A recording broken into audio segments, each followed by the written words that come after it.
ഒരു ചിരിയിൽ തുടങ്ങി കണ്ണീരിൽ അവസാനിക്കുന്നതാണോ കുടുംബജീവിതം? ഒരിക്കലുമല്ല. പല ആളുകൾ നമ്മളോട് വന്ന് ചോദിക്കുന്ന ഒരു ക്വസ്റ്റ്യനാണ് ഹസ്ബൻഡ് ആൻഡ് വൈഫ് റിലേഷൻ എങ്ങനെ സ്മൂത്ത് ആയിട്ട് കൊണ്ടുപോകാം എന്നത്. ചില പൊടിക്കൈകൾ ലൈഫിൽ കൊണ്ടുവന്നാൽ മതി, വളരെ സന്തോഷത്തോടെ കുടുംബജീവിതം കൊണ്ടുപോകാൻ സാധിക്കും. അതിൽ നമ്പർ 1, തന്നെ കേട്ടിരിക്കുന്ന, തനിക്ക് വേണ്ടി സമയം ചെലവഴിക്കുന്ന ഒരു ഭർത്താവ് ഏതൊരു പെണ്ണിന്റെയും ആഗ്രഹമാണ്.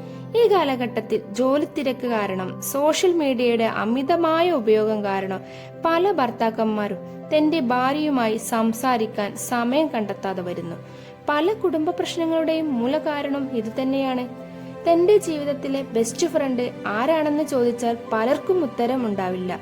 ആരും തന്നെ തന്റെ ഭാര്യയുടെ പേര് പറയില്ല. തന്റെ ജീവിതത്തിലെ ബെസ്റ്റ് ഫ്രണ്ട് തന്റെ ഭാര്യയായിരിക്കണം. തന്റെ സങ്കടങ്ങളും സന്തോഷങ്ങളും തന്റെ ഉയർച്ചയും തളർച്ചയുമെല്ലാം ആദ്യം വന്ന് ഷെയർ ചെയ്യാൻ പറ്റുന്ന രൂപത്തിലേക്ക് നമ്മൾ ഭാര്യയെ മാറ്റി നോക്കൂ. നമ്മുടെ ജീവിതത്തിന്റെ കുടുംബ പ്രശ്നത്തിന്റെയും എല്ലാത്തിന്റെയും സൊല്യൂഷൻ ഈ ഒരു മെഡിസിനാണ്.